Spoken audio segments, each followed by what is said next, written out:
Hey guys, so I just got the uplander fixed. I'm in it right now, actually driving it just to make sure everything runs right and stuff. I haven't had any issues with the mechanic at all ever, so I just like to drive them for a little bit though, just to make sure. But I had a wheel bearing replaced in the front. I had an ABS light that I had the video that I had the transmission, where the cable busted and everything, and I was trying to pump up the tire and charge the battery and all that stuff. So this thing ended up needing a new battery, which I got, and then I got that the day before, and then I took it over to the mechanic, and there's an ABS sensor on. Well, what happened was, for one, the wheel bearing was bad, and on these you have to replace the wheel bearing, I guess, especially in the front. That's because the sensor's attached to it. I knew the rear ones were like that, but I didn't know about the front. So there was that, and then on top of that, the wheel bearing was actually bad. Like, you could hear it when I was driving and stuff, and it just wasn't, affecting my driving. It was just loud. So now it's super smooth, super quiet. It was smooth before, but there was like different times it would bounce around a little bit here and there. It was usually smooth, but now it seems like it's just smooth all around. And then on top of that, that should mean I should get a little bit better gas mileage too, because if the bearing was bad, it was had a little bit of friction holding it back. So, and then let's see. Then there was I asked him about the transmission, which it used to slip, and I replaced the fluid, and I put some Lucas stop slip in it, and it was slipping after I did it, but I let it sit all winter, and it hasn't slipped since. So I've driven it for maybe 60 miles or so since I started driving it, since the winter time. So it hasn't done it since. And then on top of that, let's see. So to go back to the ABS sensor thing, the tow truck driver, when he was loading it on the flatbed, he loaded it up on there, and then he had his wife with him, and she was using the levers, and he said, I was outside with him, and he's like, okay, go ahead and snug it up, and she like held it too long, and he even gave her a look like, holy shit, like, okay, that's what he said was okay, and then he gave her a look like, don't break something, So right after that was when the ABS light came on. I don't know where, if it was just a coincidence, it's something like maybe it did something to the wheel bearing that was already going bad. I don't know. I thought it was going to be the back one, but it was the front one. So it might have just been coincidence. But so now that's all fixed.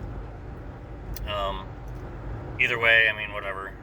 I couldn't prove it was them anyway, and I needed it towed. I was in more of a hassle. Like, it was just, I needed my vehicle towed, and there was nobody else to do it, so I had to have it done. But so far, I've been driving it for maybe almost 10 miles since I picked it up.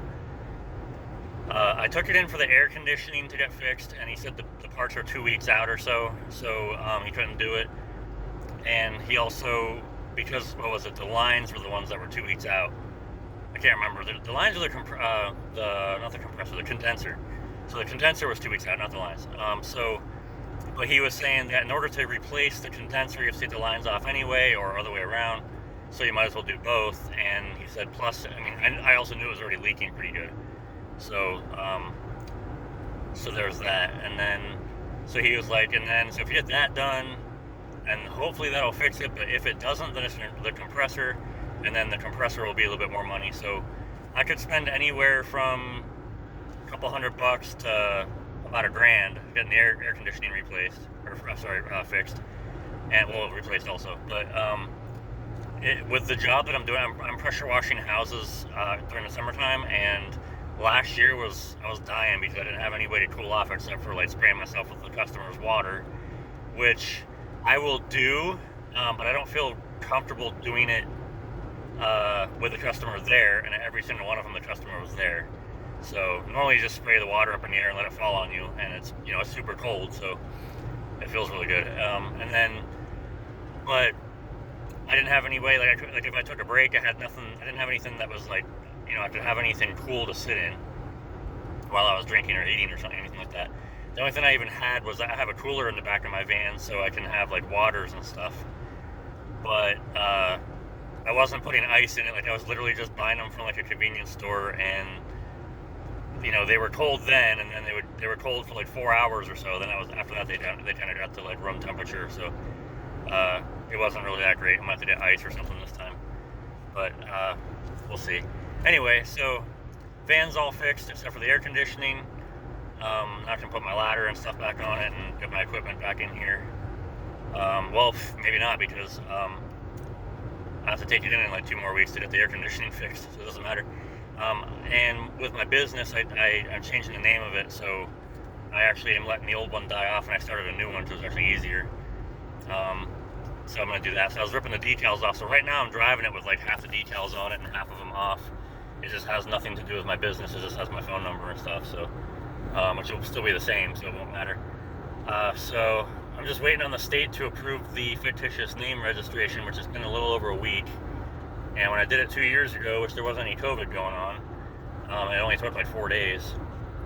So I was hoping it only take 3 or 4 days this time, but it's been a week. So actually, this is the 8th day, I think. So anyway, if you have any questions or comments, or anything about the Uplander, this is a 2008 with a 3.9 liter V6. Honestly, like, this thing has some power to it. So if you're looking for a van, it's not bad. It's not, it's not a speed demon by any means, but it's not bad at all. For like, you'll, I think the tow rating on it's 3,500 pounds. It's not much, but it's better than a lot of the, the crossover SUVs nowadays. So. And this is the cargo version, which I think all the other versions can do it too. So as long as they're the 3.9 liter, the 3.5, I'm not sure which one that is, or which tow rating that has. But I've never towed with this though. I don't even have a hitch on it. But honestly, if I hooked up 3,500 pounds to this compared to the Ram that I had, the 4.7 Ram that was in my other videos, I think this thing would do a way better job pulling it. The only thing that I would think would happen is I'm not sure if the cooling on this is up to task for pulling, for long distances and stuff. It's got a big open grill. It has big open spots for the radiator and stuff on the bottom. So it should, but I don't know if it has a transmission cooler and all that stuff like a truck sometimes has. And that truck had a tow package on it, so it might have had a transmission cooler. So, plus either way, trucks have bigger grills on them. So, but anyway, I'm going to end that here. So if questions or comments, leave them down below. Thanks for watching, and please like and subscribe if you would like. Thank you.